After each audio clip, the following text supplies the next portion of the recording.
crisis unlike any that we've experienced in the last 75 years. Any one side has too much, the other side will oppose it. We've done a lot of things to create the imbalances that we have today. COVID-19 has laid bare the systemic social inequities. Addressing these larger problems must become our priority. We have to make sure that the economy actually works for the people. It's not just about growth for growth's sake, but how we share that prosperity. It is not sustainability or profit, it is profit through sustainability. We have to reskill our people to be successful, and if they're more prosperous, the companies are going to be more prosperous. The most important tools are education and technology. Technology creates opportunities so that people are able to move to greener industries. It's not about not knowing that we are in a climate emergency. It's about choosing to take action. For that, we need to act decisively in the support of renewable energy. The science is very clear today that the sustainable path is more attractive. We can focus on the short-term benefit, or we can look further to solve bigger issues. We need unprecedented collaboration to create systemic change. It means redesigning the instruments we currently have on a completely different trajectory, and that doesn't leave anybody behind. We are one community, and we have to remember that.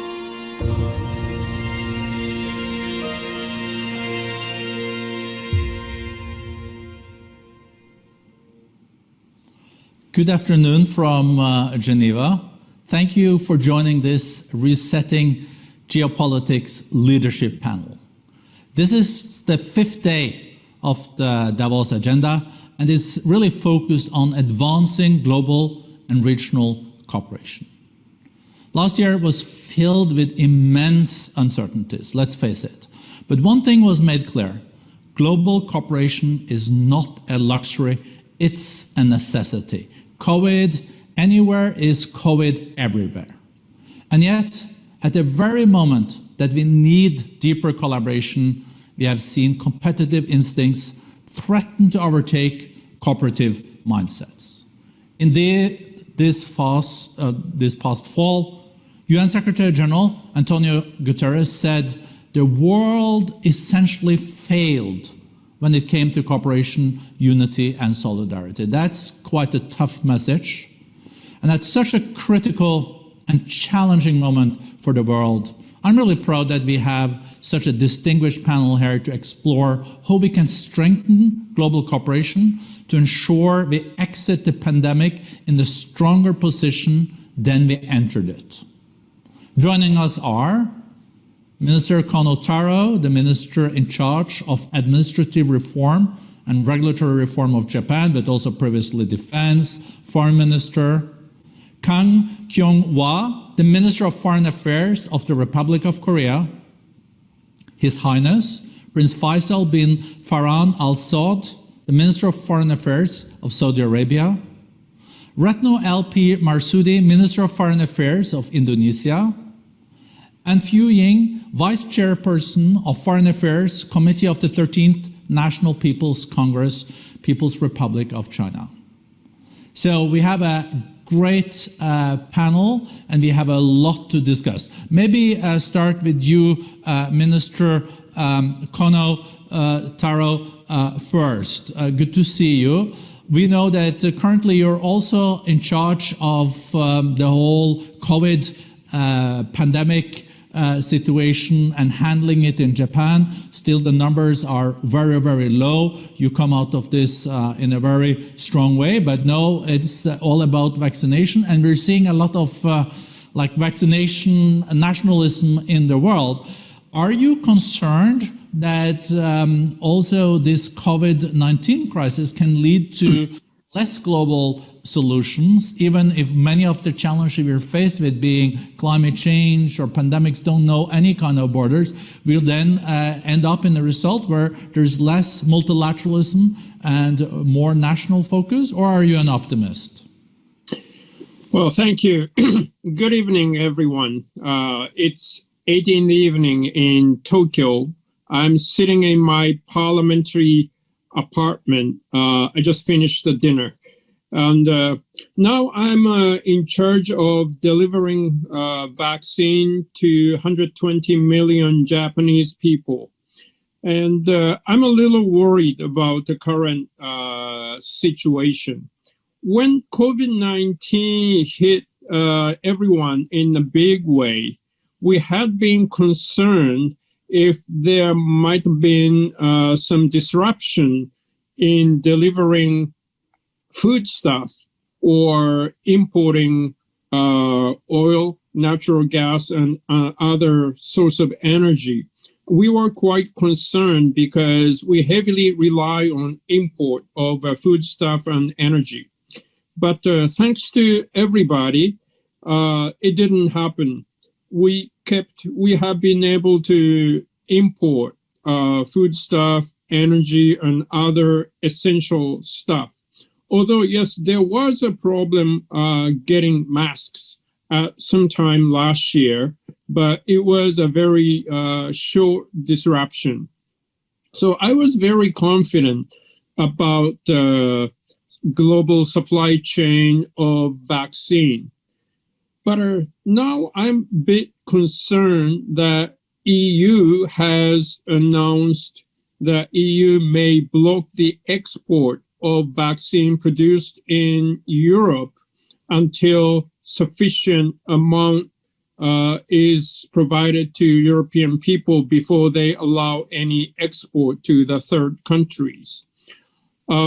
We are planning to import vaccine produced in EU to Japan, and the other type of vaccine produced in United States sent to Europe for packaging, and then we import the viral to Japan. And now we are concerned that two types of those vaccine may be blocked in Europe.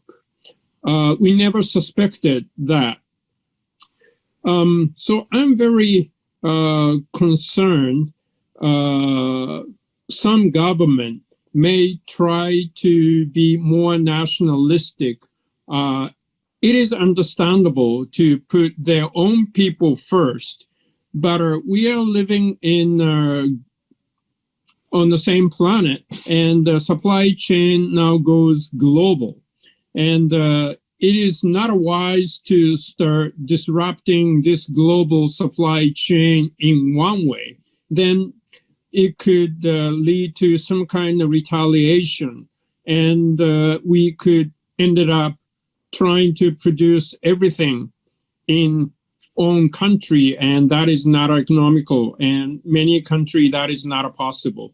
So it is time for the leaders of the states to sit down and have online conversation how we can solve this vaccine problem. We need a global vaccine strategy to deliver necessary vaccine to those who are in need most.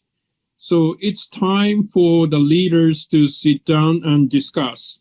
We hit the same issue with masks, and we have seen some country trying to block export of some important material based on their global strategy, or some country trying to put up the barrier suddenly for the import from other country as a tool of a global strategy. We should not allow anyone to do that. That's why we set up WTO and set up trade rules.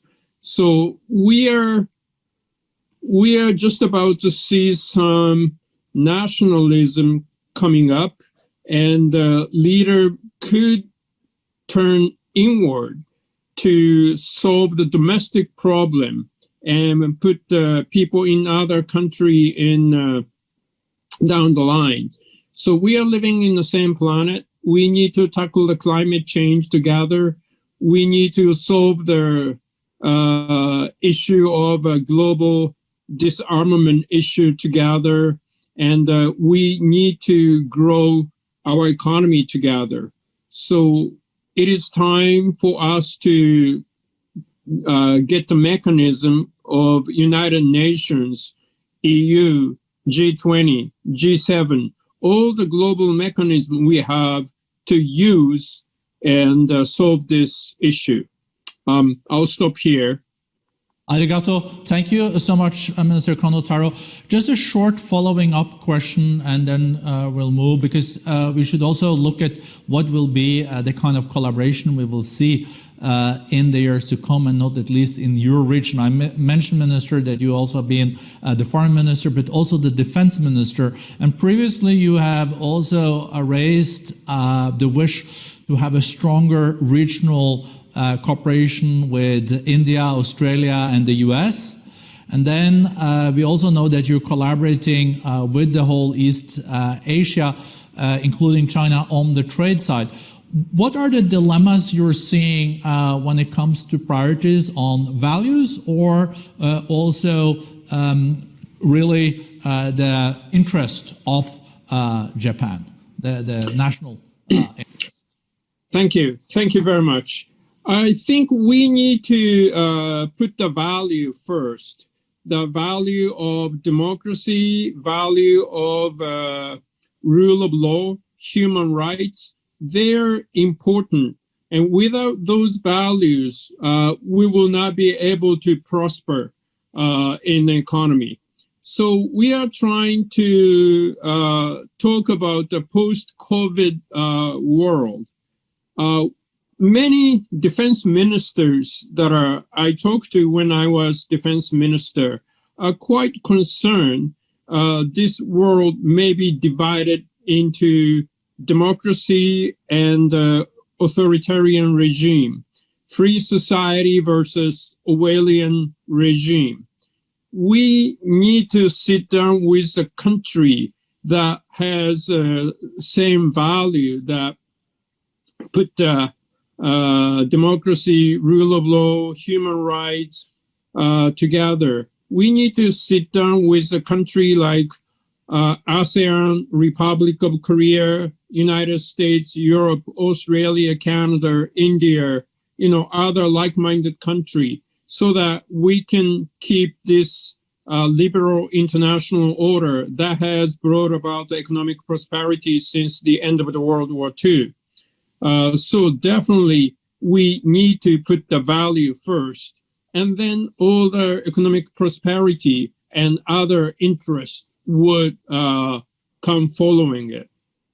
Thank you so much. I think this is a natural bridge also to you, Foreign Minister of Republic of Korea, Kang Kyung-hwa. You have also a long career in the UN in your past, and know, of course, listening to Minister Kono Taro, but also seeing what kind of cooperation do we need now dealing with COVID, climate change, but multilateralism in general. What will be Korea's priorities moving forward, and what is your recommendation?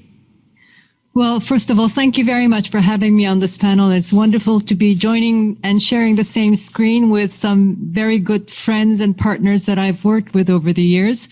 This will be one of my final acts as foreign minister before I depart in about a week's time. So all the more delighted that I have this opportunity to share thoughts with you and through this panel with a global audience.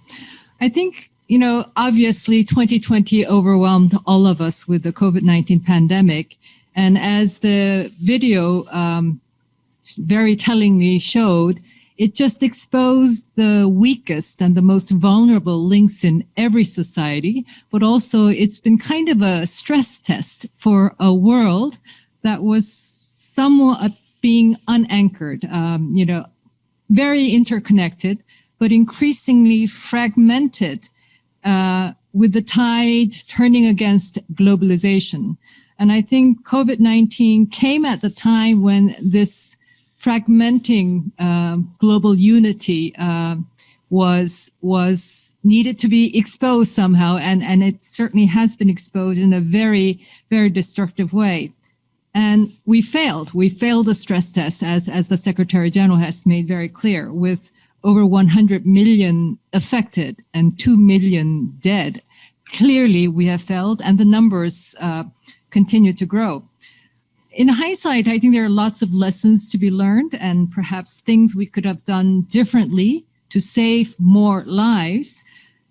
And Perhaps it's excusable that we didn't know better about the novel virus or how to respond to it because it was novel. It was an unknown quantity when it struck us. But one thing was very clear from the very beginning in the early weeks, that the virus travels across borders, knows no borders.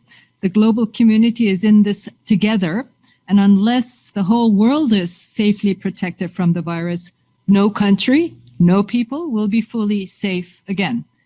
But still, it has been an uphill battle, to put it mildly, to forge the unity of purpose needed to fight the pandemic and recover from its devastating consequences. I think the unprecedented speed with which the vaccines have been developed certainly raised hopes that the end of the pandemic is within sight. And I have to salute the researchers and scientists who have succeeded in these endeavors, and also to the governments that have funded these efforts. But I think Minister Kono has already pointed out the preemptive procurement and the competition over the available vaccines by some rich countries have aggravated the deepening sense of global disunity. And this is where we find ourselves. Understandably, every government's first priority is to keep its people safe, and thus each government is eager to secure enough vaccines for its population. But it is hard to understand why some governments are grabbing the vaccines in volumes that are many times more than their population size. And this only exacerbates the uncertainty for the rest of the world, the other countries. Others are prompted to scramble to get contracts for whatever is left with the pharmaceutical companies that make the vaccines, and those without the resources simply wondering whether they will ever get enough the vaccines for their own populations. And so under the circumstance, I think the COVAX facility has truly been a saving grace, as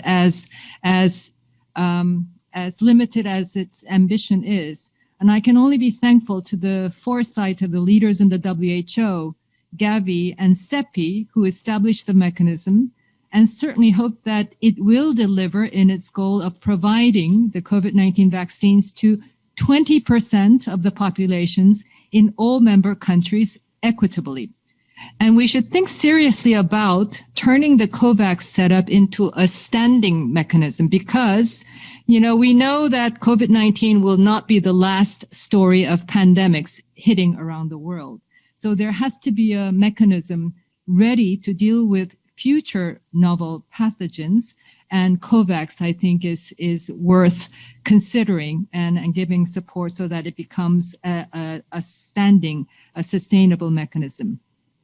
I think we can take some lessons from the COVAX experience and apply them more generally in building these cooperative structures to support recovery from the pandemic, as well as making progress on climate change, SDGs, collective security, and other global challenges. And so let me offer some points in some very broad terms.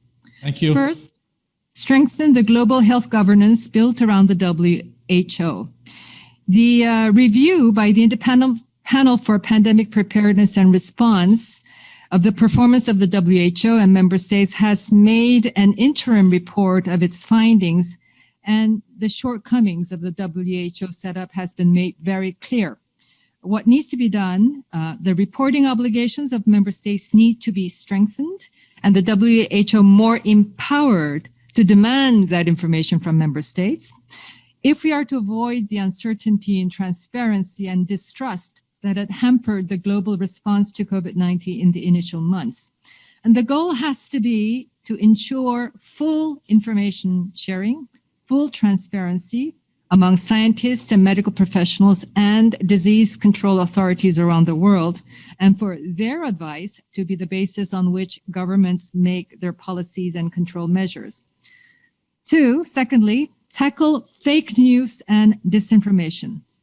Throughout the pandemic, infodemics, in the words of Director General Tedros, has had a very corrosive influence on efforts to contain the virus, fueling fear, distrust of science, and hatred of others. And more recently, we've witnessed how misinformation and disinformation can spiral out of control and lead to mob behaviors that can destroy the very core of long-cherished institutions. So it is not enough to encounter one fake news with a fact check and correction, one misinformation plot with an investigation and criminal charge, although such a vigilant response must be pursued in every case where possible. But what is called for, I believe, is visible, persistent leadership to reestablish fact as the basis on which judgments are made and truth is sought. It's been a few years since one Western publication called this the post-truth era, and I think we've become too used to that. It wasn't clear if this was meant as a cynical description of our age, of an age of too much information through too many sources and too many media, making it very difficult to discern fact from fiction, objectivity from subjectivity, or an alarming wake-up call to the degeneration of social debate and governance that is gradually being untethered from facts and evidence. But either way, I think responsible leadership at all levels should make concerted efforts, individually and collectively, to arrest and reverse this post-truth climate. And I think the role of global leaders, such as the Secretary General, such as the Director General, and top leaderships of individual governments, the importance of that role in this regard cannot be overemphasized. 3, strengthen the multi-stakeholder approach. The COVAX facility, which indeed is a multi-stakeholder approach, has brought together governments, international organizations, researchers and experts, private charities, and private companies in search of solutions that are beneficial to all. And this should also be, and to a certain extent already is, the approach in tackling climate change, SDGs, and other global challenges. For example, I think in climate change, in many countries, private companies are way ahead of governments in their ambitions to go green. For example, the RE100 initiative, i.e. Renewable Energy 100%, is gaining impressive ground in many countries, including in my own. The P4G initiative, Partnership for Green Growth and Global Goals, is precisely aimed at strengthening the public-private partnership in tackling climate change and sustainable development goals. And Korea will be hosting the second summit meeting of the P4G in late May. And this, coupled with the ambition of the new Biden administration to hold a climate change summit, we hope this to be a vital stepping stone to a successful outcome at the COP26 in Glasgow later in the year, securing bolder, more ambitious commitments to curb carbon and other greenhouse gases under control. And 4, each country must take responsibility to restore multilateralism. The decisions of the new U.S. administration to return to the Paris Agreement and the WHO has been widely welcomed around the world, especially by countries like Korea that have been beneficiaries and advocates of multilateralism. But it will take much more than the actions on the part of the new U.S. administration to breathe new energy into the UN system. I think to varying degrees, the multilateral organizations that make up the UN system have been long in need of revitalization. The unilateralist tendencies of some major players have further sapped the energy out of them recently. And to be sure, there are structural impediments to a sweeping revamping of the organizations so that they become truly fit for purpose in the fast-changing world. But still, giving up or leaving the hard work to others is not an option. It is in the self-interest of each and all countries that depend on global norms and the rules-based international order to actively contribute ideas, experience, and resources to shoring up the multilateral order and its building blocks, such as the United Nations, the WHO, the WTO, the G20, the G7, and many more. And in closing, as I prepare to leave my post, I am very assured that my government will remain at the forefront of these endeavors. Thank you very much.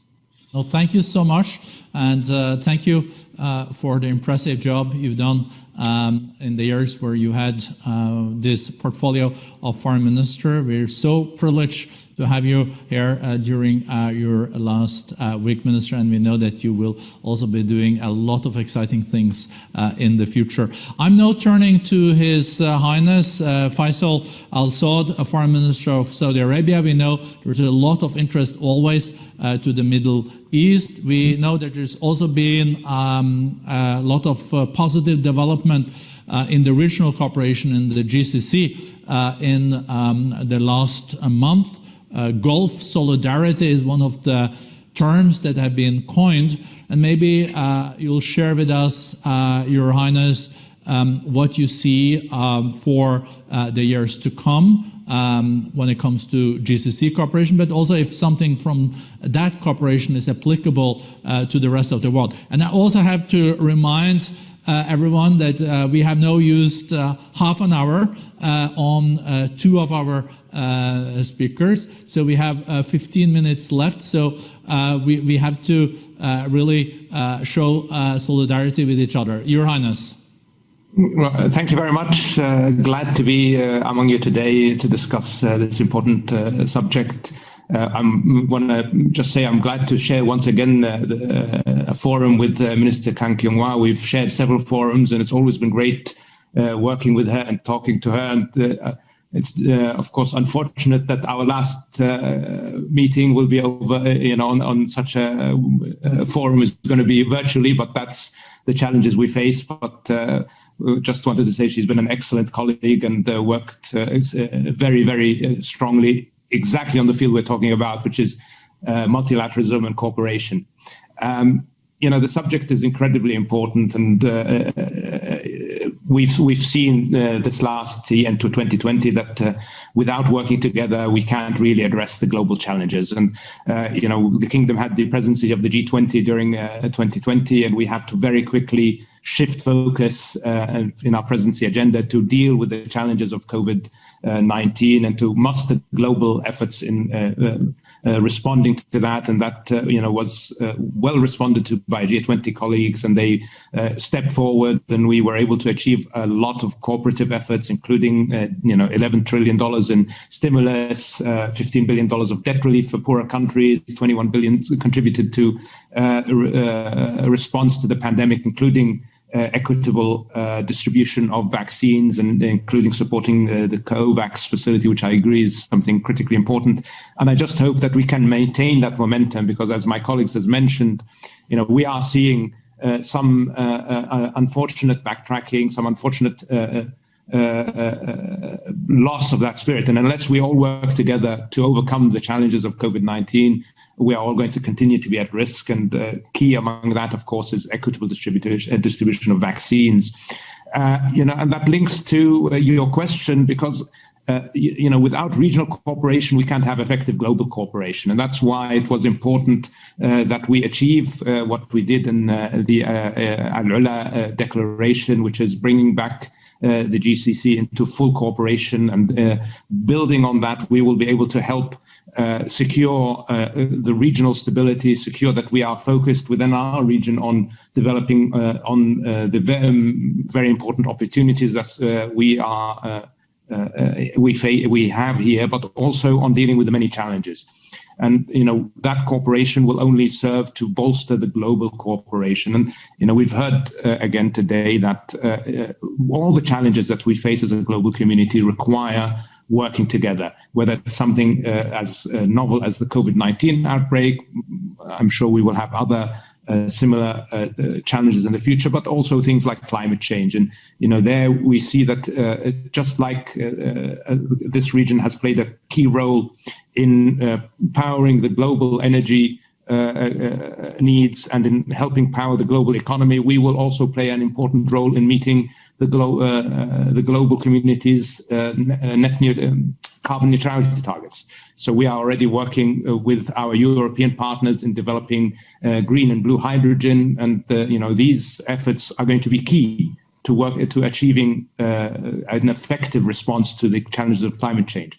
So again, without working together, without effective cooperation, without a real global outlook, none of us will succeed. So the Kingdom will continue to work together with its partners and is focused really on delivering not just regional cooperation, but global cooperation on all those subjects that we all as a global community face. And that will take leadership and responsibility. And I'm sure that all of our colleagues in the global community will be focused on working together on delivering that leadership that focuses on not just cooperation, but achieving all of those goals that we all share, which is delivering prosperity, peace, and security for the people of the world. Thank you so much, Your Highness. Shukran. Just a short question before I go to the Indonesian Foreign Minister.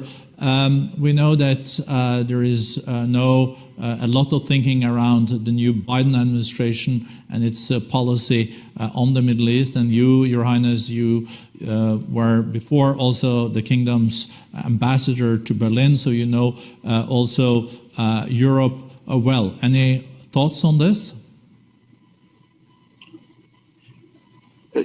I think the region and the region's security remains a key focus for both Europe and the US. We've heard very clear statements from the Biden administration and the key people on foreign policy in the Biden administration that they're going to address the challenges within our region with very open eyes and a clear focus on making sure that we continue to have stability and security. We're, of course, going to have a dialogue about the various regional challenges, not least Iran's destabilizing activity and its ramping up of its nuclear program. And we are, I think, quite confident that we're working with the US and our European partners, we will be able to overcome these challenges.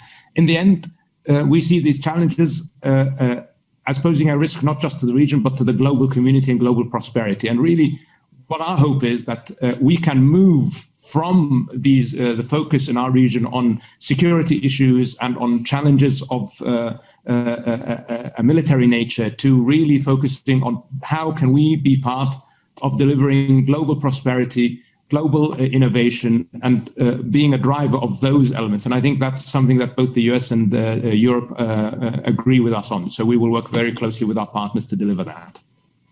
Shukran, Your Highness. Let's now move to Retno Marsudi, Minister of Foreign Affairs of Indonesia.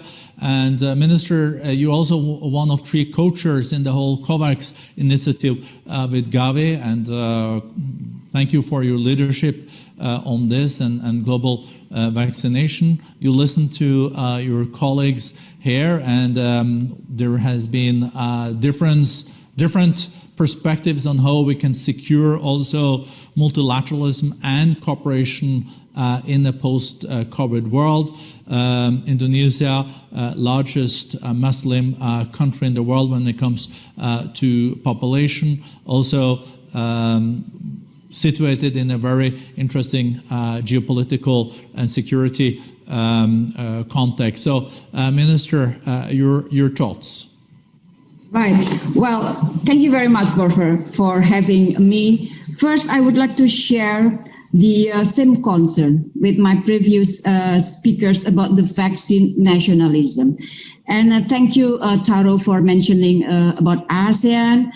Kungwa, thank you for mentioning about COVAX facility. And Faisal, congratulations for your leadership in the G20 last year.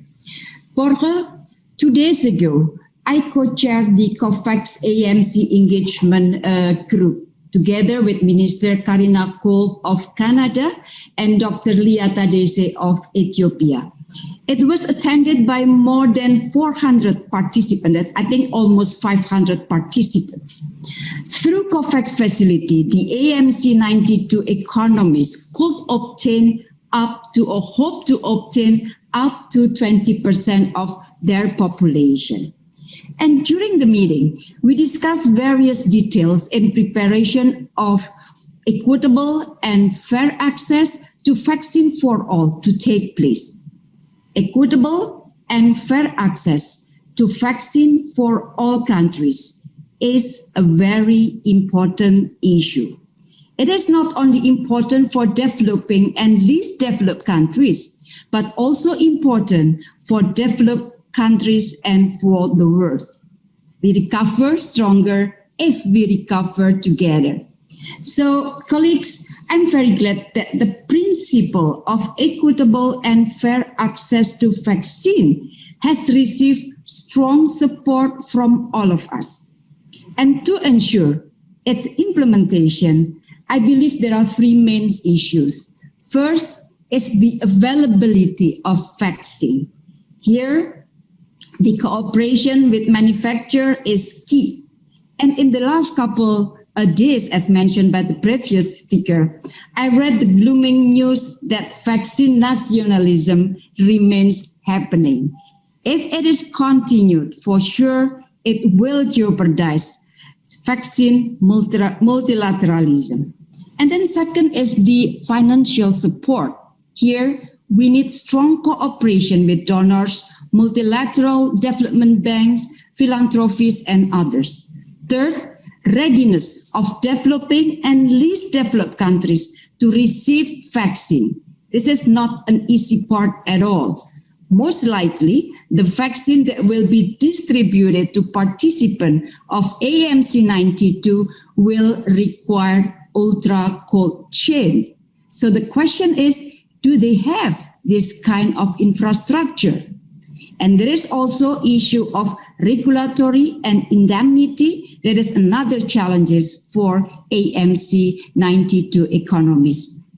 So I have to give appreciation to Gavi, Jappy, WHO, and all of us. Kung Hwa mentioned about it, who are working night and day to materialize the hope of all of us, especially the developing and least developed countries. The fact that Gavi, Jappy, and WHO, despite the nature of the pandemic and its challenges, has mobilized all efforts to make COVAX facility work, it is a miracle. Gavi plans to pull 2 billion doses of vaccine. This is great. And it is this kind of spirit, the spirit of collaboration and cooperation that we need to continuously strengthen. So please stop the politicization of vaccine. Please stop the vaccine nationalism. And we must remind ourselves, vaccine is a humanitarian issue. Vaccine is not a political issue. So it is my hope that the vaccine multilateralism succeeds. Then what we can say, multilateralism delivers. Thank you, Borge. No, thank you so much for that very, very important appeal, Minister Retno Marsudi. I hope millions of people listen to this. I would also then like to go to Madame Fu Ying. You wrote a very, very interesting article in the New York Times a few days ago that I read with a great interest, where you looked at G2 collaboration in the years to come, China and the US. And I would also like, this morning I moderated a session with Prime Minister Lee from Singapore, and he said the most important relationship in the decade to come is between the US and China, and we have to get it right. You even coined a new expression or a term, Madam, a competition, like cooperation and competition at the same time. So it would be very interesting to hear your views on this, and also related to what Minister Kono said at the beginning. Madam. Thank you. Thank you very much. First, I want to say that I share the concerns and propositions by the previous speakers about the international fight against the pandemic. When the Chinese President Xi Jinping spoke at the Davos agenda in his special address, he said that humanity endured multiple crises really seen in human history. And he also said that there is no doubt that humanity will prevail over the virus and emerge even stronger from the disaster. And I also agree with you that major countries, all countries in the world, should join hands in fighting pandemic. And it has been disappointing that over the past years, we haven't seen the kind of unity that was demonstrated when we entered the 21st century during the fight against terrorism, for example, and the fight against the general efforts to fight against the financial crisis. And that is why I think there is so much attention given to the relationship between China and U.S. And there's such a high expectation of China and U.S. coming together, joining hands together with the rest of the world to overcome this serious threat to mankind. You mentioned my article. I think there's no denying. I think we cannot underestimate the serious damage the China-U.S. relationship has endured over the past years. And it's a challenge for both sides to find the right way forward. My observation is that the current new U.S. administration needs time to estimate what are the areas it has to cooperate with China and what are the areas it needs to manage with China, avoiding conflicts. And for the Chinese side, I think we also need to reflect and observe what is the intention, what is the next move by the United States. We are all aware that in international relations, it's very important for countries to have accurate judgment, accurate estimation of each other. And how China and U.S. define their relationship is important, not only for the two countries, but also to the world. I noticed that the new White House spokesperson, Jane Psaki, said in one of his statements to the effect that strategic competition with China is a defining feature of the 21st century. Admittedly, there are elements of competition in our economic relationship, which, as I described in my article to the New York Times, I even dubbed a new word, co-opetition, cooperation plus competition. But I think that competition should be fair and for the purpose of a common progress. That's the kind of competition which exists in any relationship. But the concept of strategic competition, I think it won't find much agreement here in China. China's fundamental view for the 21st century is to maintain peace and cooperation, peace and stability. And China has no intention of vying for world dominance. You don't hear people here in China advocating for competing with the United States for world dominance. It just doesn't exist. Should America hegemonistic power appear to be in some kind of decline, it would have to be caused by its own mistakes, like strategic overstretch. The future world change, from our point of view, is more likely to be multipolarization rather than hegemonistic replacement. I myself was quite astonished, you notice in my article, by the unbridled and chaotic policy measures that was coming out of Washington over the past years. And I'm curious too to see what's next. Most people expect that there can be some rational and professional approach and sensible policies. on the part of China, there has been some positive signals. In his congratulatory telegram to President Joe Biden, which was sent on November the 25th, 2020, Chinese President Xi Jinping said that promoting healthy and stable development of China-US relations not only serves the fundamental interests of the people of both countries, but also meets the common expectation of the international community. So, in addition, the Chinese consular and Foreign Minister Wang Yi has proposed that the two sides work out working lists on areas of cooperation, areas of dialogues, and issues that need to be properly handled.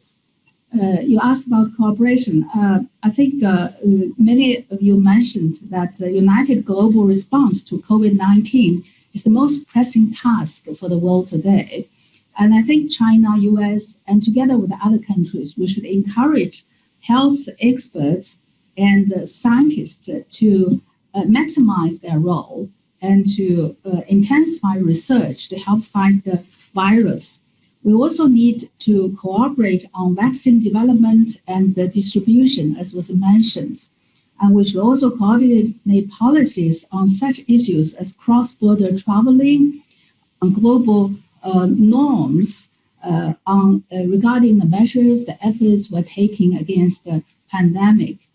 Furthermore, discussion and cooperation on global issues such as climate change also needs to be resumed, and the American return to the Paris Agreement is a welcoming step.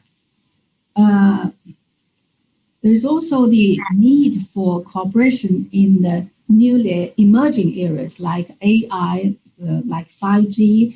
I think some of the Chinese companies have been successful, and that seemed to have sparked fear in the US, which I think is entirely unnecessary. Instead, I think there's a need for joining hands between China, US, and other countries to develop the norms governing the application of AI technologies, which is an urgent need. So generally speaking, I think the world problems are complex, and China's approach is to uphold multilateralism and develop a community with a shared future for mankind. Thank you. Thank you so much. I would like to use the last minutes, Ministers, Excellencies, if you're okay, to build on what just Madame Fu Jing addressed. Probably one of the most defining geopolitical developments this decade will be the relationship between the largest and second largest economy in the world, China and the US, and it will also have implications for all of us. Is it possible to compete and cooperate at the same time? You know, US President once said it's possible to chew gum and walk at the same time. It was Lyndon B. Johnson that said this. But at the same time, there is also worries that there will be a total decoupling. There will be two different systems, like a Chinese system and then an American system. Maybe going to Minister Kono first. You heard what Madame Fu Yang said. No, you've seen the first reactions also from the Biden administrations. Japan is one of the largest FDI investors in China, rely a lot on trade with China, but at the same time you also said you're very supportive of this alliance of democracies. Short comment from you, then I'll go to Korea and then to Indonesia and then to Saudi Arabia. Minister Kono. Yes, the biggest difference between now and during the Cold War is Soviet economy was quite independent, but the Chinese economy is quite integrated into the global supply chain. So we definitely have to work together, and we definitely have to manage the situation. That's for sure. But it seems to me that there are two different values, and we really hope that we shouldn't separate this liberal international order between two camps. So we recognize that some countries have a different political system, but if we can share the value and if we can manage the situation, I think we can save the planet. No, thank you. And let's then go to Minister Kyung-Wha. You heard Minister Kono earlier on. Yes, well, I think I share the same points. I think the world is too interconnected. Our businesses work all over the world. We have businesses hugely invested in China and the United States. China is our number one trading partner. The United States is our second. And I think the idea of decoupling, maybe in certain areas where it's of crucial strategic interest to countries, that I think may already be happening. But overall, this idea of a complete decoupling, I think, is unrealistic. I think the business interest around the world is too entrenched for that to happen. Competition, certainly in certain areas, but cooperation. So I think Ambassador Fu Ying had it just right when she said competition. I think on values, I think, yes, we all, Korea is a very vibrant liberal democracy, hugely places huge importance on human rights and freedom of expression and so on and so forth. And we very much share that like-minded with other liberal democracy, but that should not prevent us from cooperating with societies that don't necessarily share those values. The world is a very complicated place and reality is not clean cut. I always say reality is very messy. And I think the job of leaders at national level and global levels is to manage that messiness and find solutions that are beneficial to all. Win-win, understand each other, and try to find ways that are beneficial to all sides. Not easy. But nobody said that the work, that the job of being foreign ministers or leading governments or leading global organizations was an easy job. It's a tough job. It is. I think we all can subscribe to that. Minister Retno Marsudi, realities can be messy. I think also Indonesia is very close to both the US and China, and also being a democracy. Reflections on your side, how are you going to do this balancing? Do you see a decoupling? Borja, you asked about whether compete and cooperation is possible. The answer is yes, and Indonesia hopes that ASEAN and China can cooperate better. That is my first point. My second point, ASEAN will continue to play its role to maintain peace and stability in the region. And then my third point, my last point, ASEAN offers to all our partners, including the US and China, to cooperate with ASEAN, including through the ASEAN Outlook on the Indo-Pacific. So let us mainstream the cooperation instead of rivalry.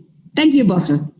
No, thank you so much, Minister. Your Highness, traditionally Saudi Arabia has been very, very close to the United States, but we've also seen recently that the footprint of China is increasing in the Middle East and North Africa. So reflections on this collaboration or competition, the competition piece from Your Highness' side.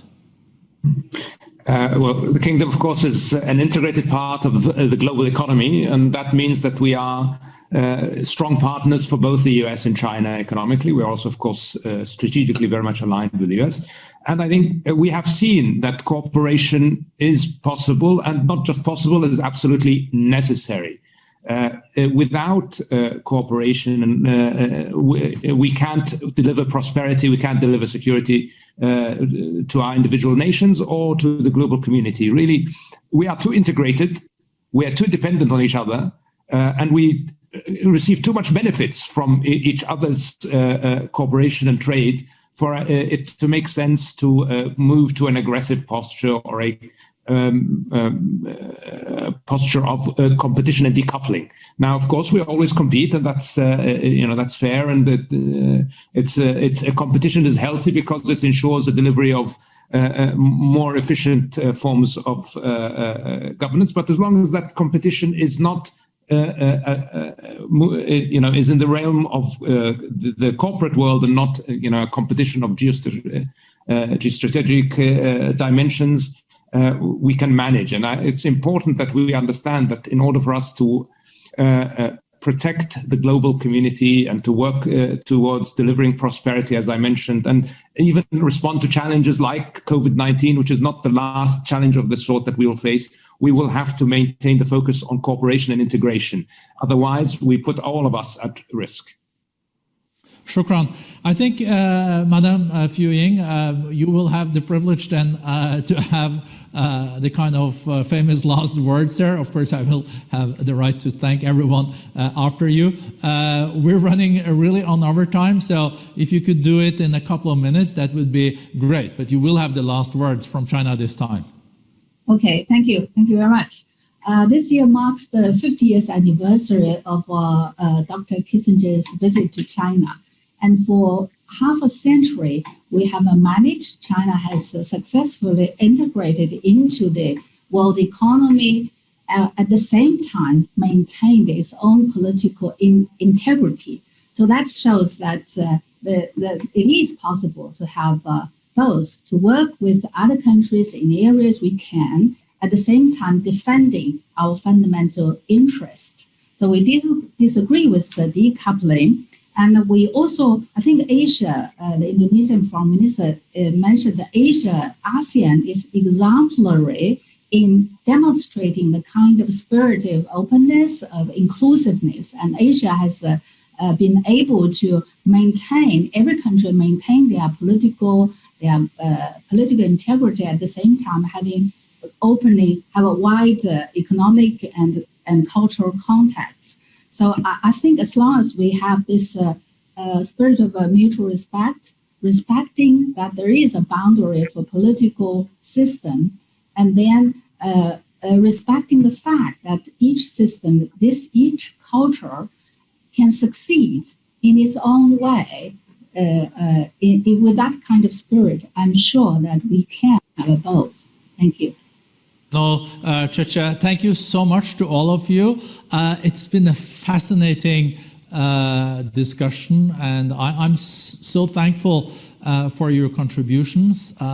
It is such a excellent panel, and of course a special thank you to Minister Kang Kyung-hwa, since there's only 1 week left being foreign minister. But I can assure you there is also life after being foreign ministers. You know, the former Norwegian Prime Minister Kåre Willoch once said to me, you know, it's much nicer to have been Prime Minister than being Prime Minister. So on that note, and I'm also sure that the discussion about the G2 China-US relationship, we will have ample time to come back to in the coming decade, and I hope I can also invite these panelists again on that topic, but also other extremely important topic like the fight against the pandemic and also how to strengthen global cooperation. Thank you so much from Geneva, and good night to you in Asia. Thank you.